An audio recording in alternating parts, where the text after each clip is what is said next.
Hey there, it's Tank Girl here in Zagreb, Croatia. I'm here with Mate Rimac of the Rimac electric car company. As you know, they make hypercars. Hi Mate, how are you? Hi, I'm fine. So thanks for your time. I'm just kind of curious, you're at the verge of launching the Concept 2, what we know is known as the Concept 2 in Geneva very soon.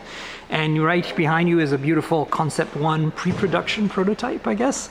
I just kind of want to touch your brain a little bit of where the company is at and where you're planning to go in the future. Yeah, so we are still a very young company, still a small company. We are just about 330 people, growing very fast. But like just 8 years ago, I was just one guy in a garage. And as you know, a car is a very complex product, and it takes some companies decades to develop a car. We have kind of fast-tracked that with the Concept 1. What you see behind are some prototypes, but these cars were in production or still are in production, with customer cars being delivered. The last ones are actually being delivered right now. We are just making 8 units. But for us, the Concept 1 was more to show what we can do as a company and what electric cars can do and what we can offer to other car manufacturers. So our technologies and our components that they can use. The C2, that's the code name of the new car, shown in Geneva. It will not be called the C2, it will not be called the Concept 2, it will have another name, but you'll have to wait for that until Geneva. Of course, we are all about performance and technology and pushing the limits. So it will be something completely different, something completely new. Just imagine when we built the first Concept 1, we were just 6 people in the company and we just started. When we will unveil the C2, it will be a company that has done a lot of work for many of the global OEMs, many of the players. We have learned a lot, we have grown a lot, we have collected a lot of experience and know-how and so on. It will be on a completely different level. Of course, still a very high-performance car, a hypercar, where we again want to show what is possible and what we as a company can do, but also what electric cars can do, and that they can beat gas-powered cars in pretty much any field. You asked me if we are competing with Tesla. No, of course not. I have a huge respect for Tesla, and it's not against each other. I think it's with each other. We have quite a different attitude. We let everybody into the company and show them what we do, because our primary business is actually taking the technologies that we have and the potential that we have and enabling other companies to make electric, connected and autonomous vehicles. So you have our technology in many different vehicles. So while we are focusing with our own cars on the high-performance supercar segment, our main business is taking the technology and enabling other companies to make electric cars.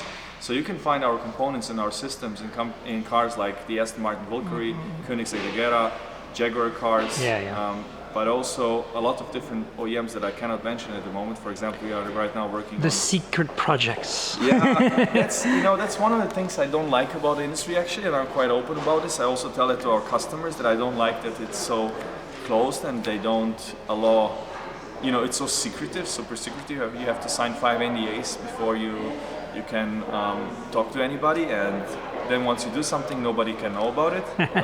In some cases we can say what we did, like for Aston Martin, for example.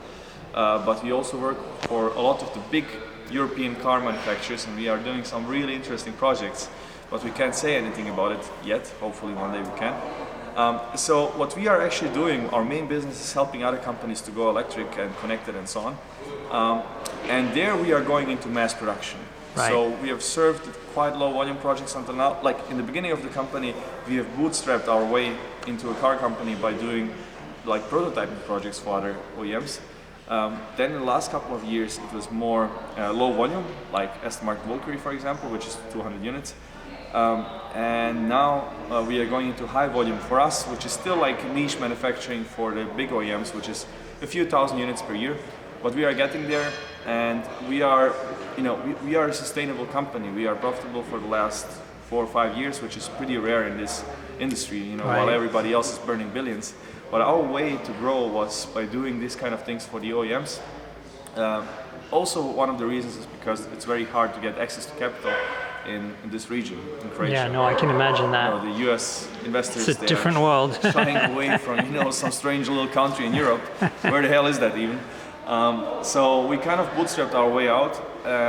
Of course, we are venture capital financed as well, but it was a little bit it was quite difficult to especially in the early days. But now it's a different story. So the new car is coming out in a little bit more than 1 month. It's going to be quite interesting, very high performance, a lot of new things in terms of AI and autonomous driving as well. We are ramping up, the company is expanding, we are working on new facilities, going to mass production, a lot of exciting things with big OEMs as our customers. You're definitely increasing productions, right? It's like 100 cars, 150 cars instead of 8 this time? Yeah, so the C2, the coupe model, the first which we will bring out will be 150 units. It's limited to that. So it's a significantly higher volume than the Concept 1. But it's also more expensive, right? Yeah, it's also even higher end, even more of a hypercar. Yeah. I just want to put it on camera because we talked a little bit before I started recording. The question I had asked you, when you were talking about comparing you to Tesla, it wasn't really my intent so much.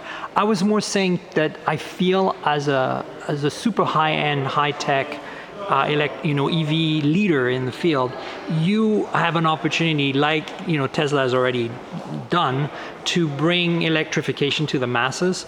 And I realize that's not what your core business is about, but I was kind of wondering if is that something that you've thought about doing maybe 5, 10, 20 years down the road, or if that's not really where you want to be in the long term.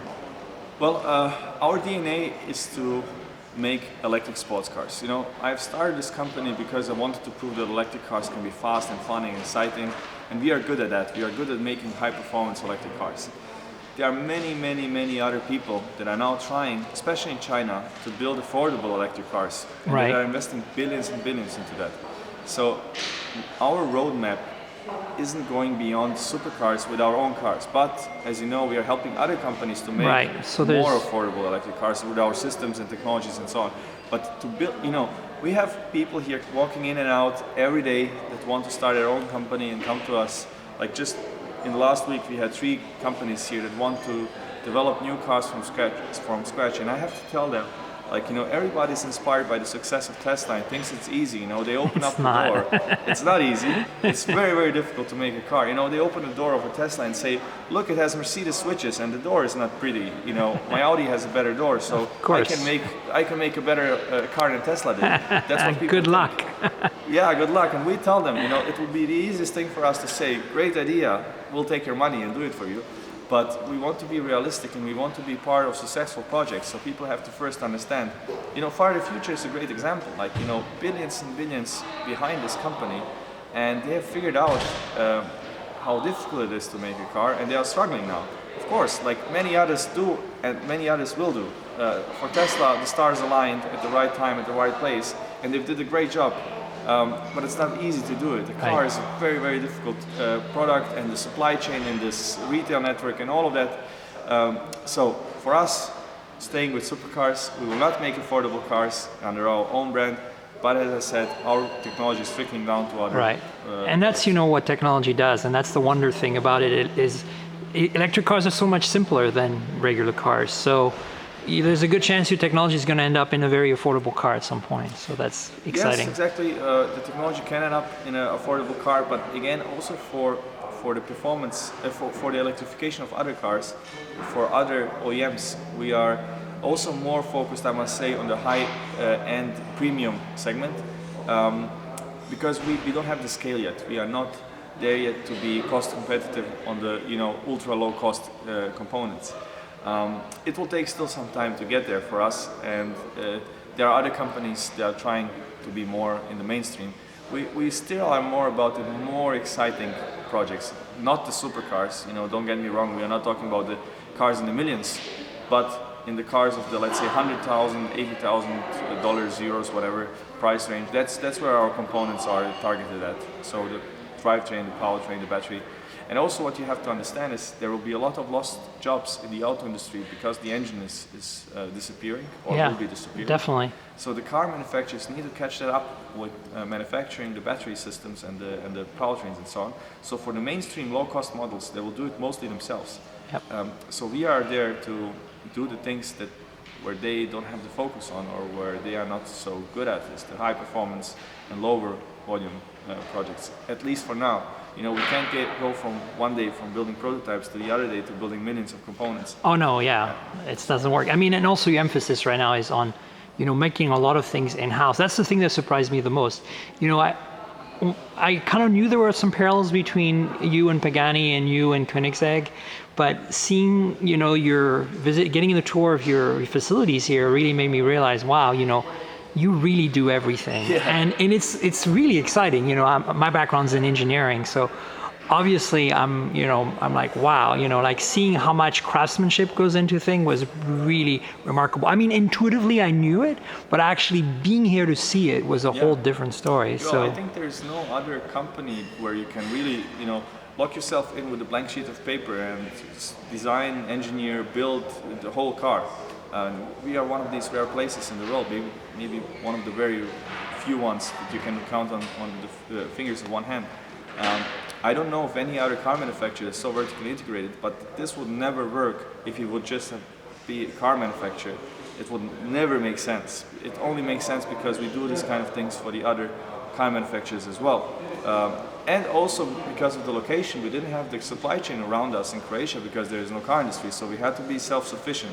So we had to do machining, carbon fiber production, wiring, painting, all of that. In-house, yeah, it makes sense. Yeah, there is no suppliers. Well, listen, Mate, it's been a pleasure. Thank you for your time. I don't want to take more of it. I really appreciate your insights, and thanks for answering my crazy question. I appreciate it. Thanks for coming to Croatia. All right, take care.